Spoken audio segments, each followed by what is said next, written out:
मजदूर मुसलमान, हॉस्पिटल से महरूम मुसलमानों की बस्ती, थाना करीब है जिससे वो मुसलमानों की बस्ती। इन बेईमानों ने दिल्ली और पटने में रहकर हमारे घर के बगल थाना को खोलने का काम किया, लेकिन हमारे बच्चों के लिए स्कूल और हमारे बीमारों के लिए हॉस्पिटल खोलने का काम। ये क्या है? क्या हो गया भाई?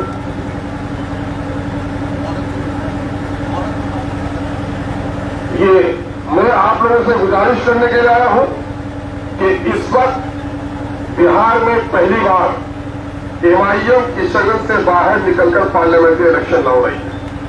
2019 में हम लड़े, तकरीबन 3 लाख वोट लेकर नाकाम हो गए। और आपको खुशखबरी जिससे आप वाकिफ हैं कि आजादी के 75 सालों के बाद सबसे पहले अगर मुस्लिम क़यादत असेंबली में दाखिल हुई तो वो सीमांचल से दाखिल हुई और 5 आदमी किसी का टिकट मांगकर नहीं, अपनी पार्टी के बलबूते पर जीत करके आ गया असेंबली में। आज तो बिहार के हुक्मरानों के पेट में ऐंठन है। पेट में ऐंठन इसी बात की है कि इन मुसलमानों के गर्दन पर हाथ दे देते, फिर भी टिकट के लिए मेरा हाथ फैलाता था। लेकिन आज मेरी ससुर अवैसी ने पूरे मुल्क में वो सजा बना दी है कि अब टिकट के लिए मेरे दरवाजे पर कोई नहीं भागता, बल्कि सबके घर से आवाज आने लगी है कि अब अपनी पार्टी अपना वोट और अपने टिकट पर लगे तो करवाने पड़ते जाएंगे।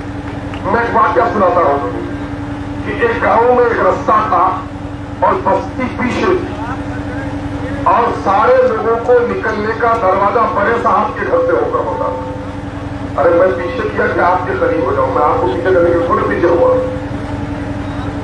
मैं तो उस दरवाजे से जो भी गरीब गुजरता था, पिछवाड़े का आदमी गुजरता था, रास्ता एक ही था और वो अमीर बड़ा जालिम था।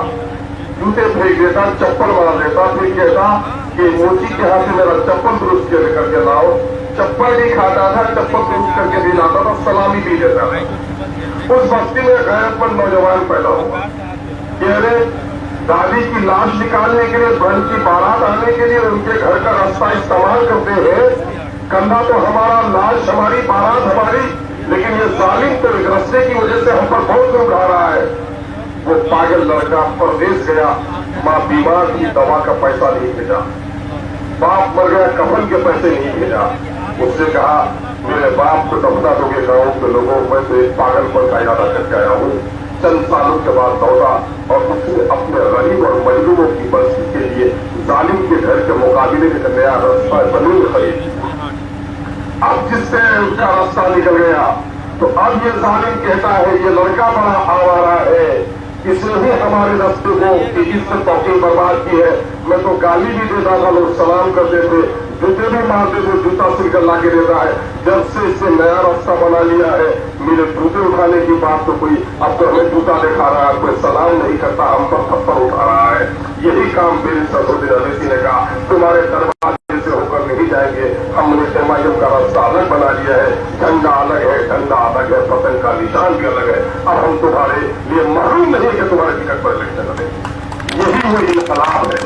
आज नौजवानों, बिहार में आज छोटी आबादी कोई भी की उसने अपनी कयादत खड़ी कर दी और आज नीतीश कुमार ने चंद सालों में अपनी कयादत खड़ी करने के नतीजे में 37 लाख की आबादी कुर्मी भाइयों को, जिनकी नौकरी में हिस्सेदारी 58,000 होती थी, आज उसने 1,18,000 नौकरी दिलवाई। अभी राजद में क्या क्या सितम होता है, भाई कलाम साहब ने, हैदर साहब ने आपको बताया।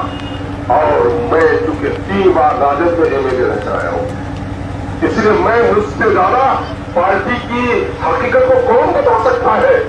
लेकिन हाँ, थोड़ा फर्क है, गैरत का फर्क है। जिसके अंदर में गैरत होती है वो भूखा मर जाना पसंद करेगा, जिसके अंदर में गैरत नहीं होगी सर झुकाकर डंडे भी खा लेगा और दफ्तरखान में हवाला भी उठा लेगा। आज बड़ी अच्छी बात कही थी हमारे लोगों ने। अगर वाकई हम लोग अगर मिल्लत के चंद लोगों का नाम बिहार में लिया जाए, एक नाम जनाब फातमी साहब का जरूर आता है। फातमी साहब से मिल्लत को सबक होती कि फातमी साहब आप उठते और मिल्लत के मसाइल की तर्जुमानी करते। लेकिन अफसोस कि आपने अपना 92 साली में जो मिल्लत के सामने में जो अपनी सभी पेश की है, मैं समझता हूं आने वाली नस्लें अच्छी नजर से नहीं देखेंगे। बाबरी मस्जिद का गम सबके दिल में, बिल्किस की चीख सब कोई सुन रहा है, गुजरात के जलने का गम सबको है। आपको क्या परहेज थी कि 2020 में अपने बेटे को एमएलए बनाने के लिए उन जालिमों के साथ खड़ा कर दिया? और आपको क्या हो गया? आपने सबक नहीं लिया?